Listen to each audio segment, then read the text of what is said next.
Uh, any updates on Cristian coming out of the last game? Yeah, I had a conversation with him yesterday, and good. He was a little nervous when the guy, smacked him. He said felt harder than it looked.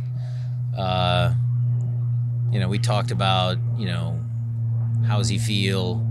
Today was a big day. He's feeling good this morning. So I think we're on the road to recovery. Maybe not 100% yet, but certainly there was no adverse effects from that inadvertent hand to the face, because the guy didn't try and do it on purpose. But, might have been a good thing for Cristian to get hit and get back up right away. When you're assessing how to reintegrate him from a purely soccer perspective, is it like, well, he was our bang-on starter when he got hurt, and is it sort of like you don't lose your job through injury type thing, or is it a different situation with Cristian? Well, look, there's different scenarios for different players, but if you're asking me specifically about Cristian, I would think it's the latter. I mean, look, he didn't do anything to lose his position, so he'll get plugged back in. Out of the video film, did anything more stand out from Reed Baker Whiting's performance that it just seemed really, really good overall? Yeah, I mean, the overall defending aspect was good. The goal he took credit for, I know. The guy cut him, maybe keeps him to the sideline, helps Steph with his angle. But that's a tough situation. I mean, we've had other players, faced with that 1v1, and they've, allowed a player to shoot.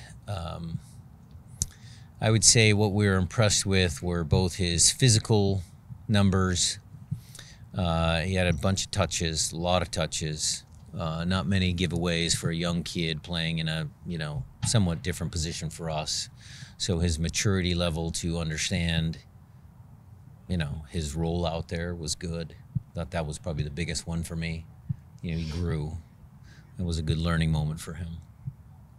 Does it give you any more, I guess, the trust factor, I think, is always an issue with younger guys, but when you can just roll them out there on the left side and frankly play a more expansive, you didn't just ask him to sit and defend. You gave him the freedom to get forward and join the attack and do some things, and I think he had this, like you alluded to, he had the second most touches on the team, I think. Yeah.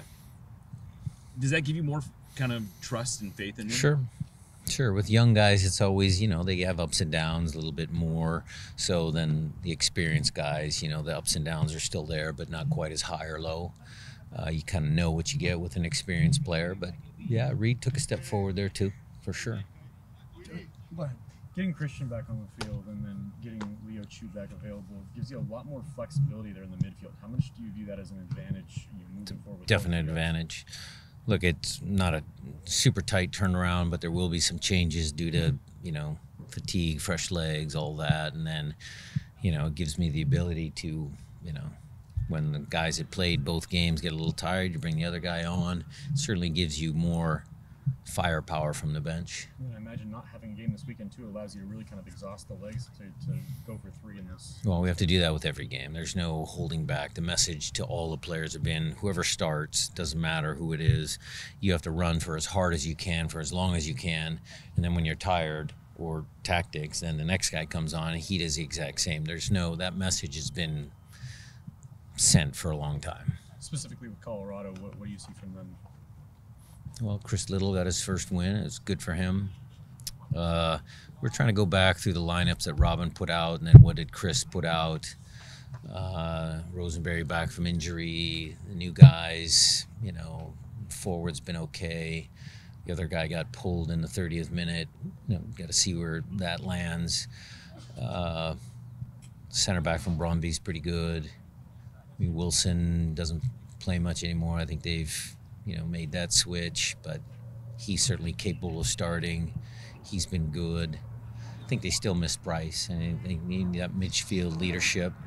Bassett coming back was a good move for them.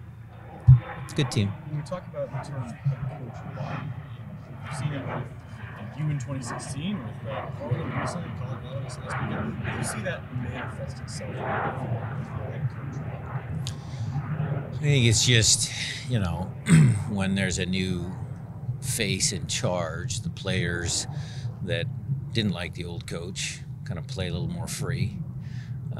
There's the guys that think, oh, this is my shot to, you know, prove to the new guy that I deserve to play. So you get that kind of interesting dynamic amongst the players depending on, you know, which guy you are. And then, you know, the team has a chance to just refocus, reset. There's less pressure. They can play a little bit more free. What was your relationship with Chris Little like? Good. He was in my office for 2 years straight when he was here, and you know, we were incorporating, you know, Academy, Defiance, and first team. I like Chris. Good coach.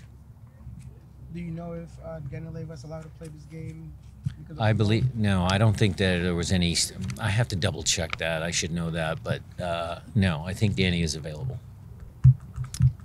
In terms of the last game, just real quickly, how much time do you spend going over that last play with Jordan about? We talked about it's already put to bed. Just put to bed. The issue there, and I know a lot of people had an opinion about it. A lot of people talked to me about it. Jordan needs to be more clinical. He needs to be more of a, I don't know. He needs to be more, I'm trying to use not a swear word. He needs to be more aggressive inside the penalty box. Well, Jordan Morris is a nice kid. The nuance could be there. Should he have shot? Okay, after the fact, the goalkeeper, you know, yes, he could be more greedy.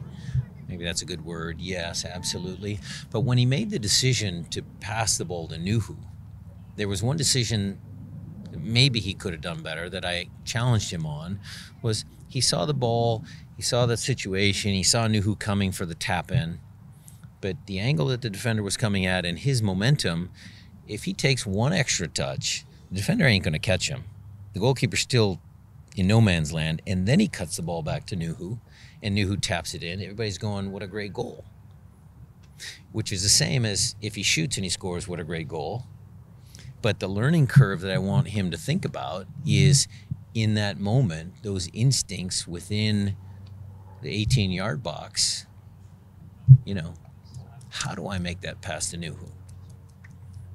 And he agreed. He says, yeah, I'll think about that. That's a good point. I didn't see Raul out there. Is he good? He's got a tight hamstring. So we're working on him inside. And I'll give you guys a further update, you know, when we come back, or if he's going to come, I'll let you guys know, or stay behind. I'll let you know. Matt will let you know. Anything else in terms of, I guess, the mentality of facing a team like the Rapids, who are coming off a big win, but also in a pretty bad space overall?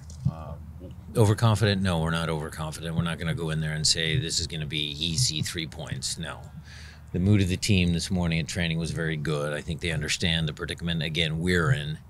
We don't control what happens in Colorado. We can only control our results, and that's what's critical. That's what the message has been to the players. Oh, I had a curiosity on the travel schedules. What's the reason to come back and not stay out and go to an 2 days in their own beds. Sunday night, Monday night. You know, treatment facilities here. I know there's been some Last couple for Schmetzer, guys. I know there's been some evolution on this thinking, but is it still the idea that you want to get into altitude sort of like as late as possible? Yeah. The science in that, you know, you can either do it way in advance, weeks, acclimation, or right before the game, you play the game and you're out.